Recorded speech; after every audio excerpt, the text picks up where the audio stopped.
Lesson में मैं आपको माइक्रोसॉफ्ट वर्ड में टेबल इंसर्ट करने का तरीका कार समझाऊंगा।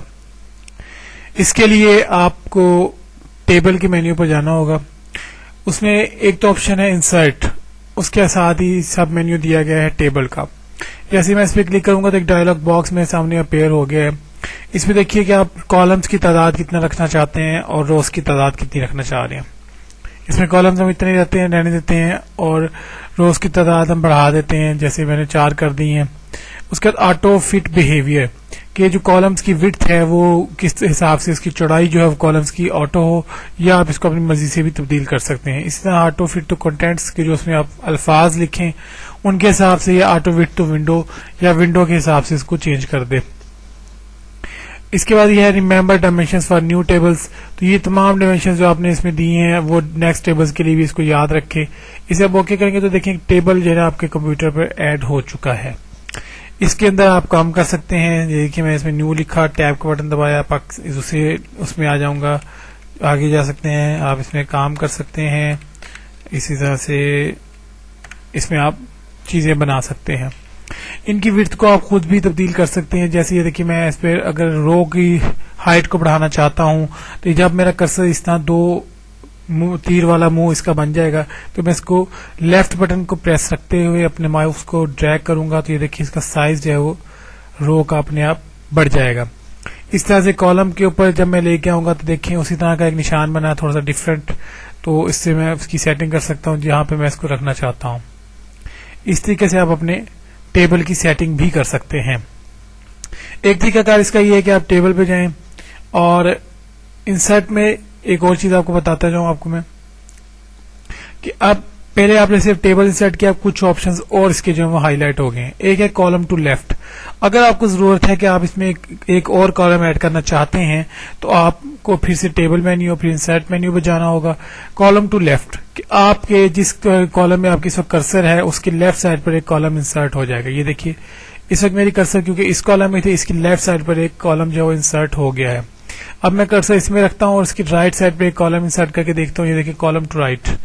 अब मेरी कर्सर बेसिकली इसमें थी, उसके राइट साइड पर एक जो है वो कॉलम इंसर्ट हो गया है। इस तरह से आप रोज इंसर्ट करवा सकते हैं। इंसर्ट में जाएं, रो अबव कि ये जो कॉलम जिस वक्त इस जहां मेरा कर्सर मौजूद है इसकी अबव एक रो ऐड हो जाए इसके अंदर। ये देखिए इसमें मैं रो अबव कर दिया तो एक रो जो थी वो इसके ऊपर आ गई है। देख सकते हैं आप रोज की तादाद बढ़ गई है। अगर मैं इसके नीचे अगर इंसर्ट करवाना चाहता हूं तो मुझे फिर से इसमें जाना होगा इंसर्ट में और रो बिलो में। ये देखिए अब मैं इस सेल के अंदर सेल्स जो है इसे हम एक सेल कहते हैं, इस इतने से पोर्शन को एक सेल का नाम देते हैं। इसके अंदर सेल इंसर्ट करना चाहता हूं तो ये देखिए जैसे इसमें सेल का ऑप्शन आएगा फिर इसमें आपको डायलॉग बॉक्स छोटा सा अपीयर हो गया है कि शिफ्ट सेल राइट या shift cell down, insert entire row, insert entire column. अगर तो आप इंटायर रो या इंटायर कॉलम पे प्रेस करेंगे तो आपकी रो या कॉलम इंसर्ट होगा। और ये शिफ्ट सेल डाउन से मुराद है कि आपकी सेल जो है नीचे शिफ्ट हो जाएगा। ये देखिए अब इसमें कोई ऐसी चीज ऑप्शन नहीं है जिससे आपका सेल नीचे शिफ्ट हो, ये सेम ऑप्शन है। इसके बाद आपको मैं ले चलता हूं कि इसमें आप रोज को खत्म भी कर सकते हैं। डिलीट का ऑप्शन है। ये देखिए कि अगर आप डिलीट टेबल करेंगे तो आपका पूरा का पूरा टेबल ही खत्म हो जाएगा। मैं इसको कंट्रोल Z करके वापस ले आता हूं। इसी तरह से डिलीट कॉलम करेंगे तो जहां आपकी कर्सर होगी वो कॉलम आपका डिलीट हो जाएगा। देखिए अगला कॉलम आपका डिलीट हो चुका है। अब मैं इस रो को डिलीट करना चाहता हूं जिसमें मेरा टेक्स्ट लिखा हुआ है तो मैं इस पे जाऊंगा और डिलीट रो करूंगा तो ये रो मेरी इसमें जिसमें टेक्स्ट था वो भी डिलीट हो चुकी है।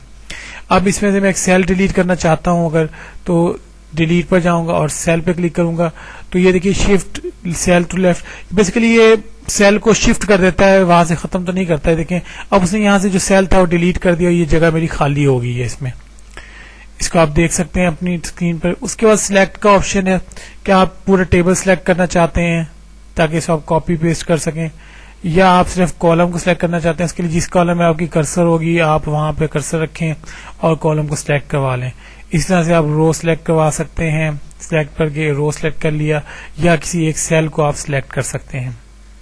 ये देखिए इसका एक तरीकाकार तो सिलेक्शन का ये भी है कि जब आप कॉलम को सिलेक्ट करना चाहते हैं तो आप अपने माउस को यहाँ जब ऊपर लेके आएंगे तो काले रंग का कर्सर इसमें बन जाएगा। जैसे ही अब ये काले रंग का कर्सर आपका बन जाए तो एक दफा क्लिक करें तो आपका पूरे का पूरा कॉलम आपका ये देखें सिलेक्ट हो चुका है। इसी तरह अगर आप रो को सिलेक्ट करवाना चाहते हैं तो इस तरफ कर्सर लें, जब आपकी कर्सर ब्लैक कलर की हो जाए तो उस पर क्लिक सिलेक्ट करें तो ये अब आपका सिर्फ एक सेल सिलेक्ट हुआ है। अगर आप चाहते हैं कि पूरी की पूरी रो सिलेक्ट हो तो आप इसको 2-3 दफा इकट्ठा तेजी से क्लिक करें। देखिए डबल क्लिक किया जैसे मैंने इसको तो पूरी की पूरी रो मेरी सिलेक्ट होगी। तो ये तो है इसके सिलेक्शन का तरीका।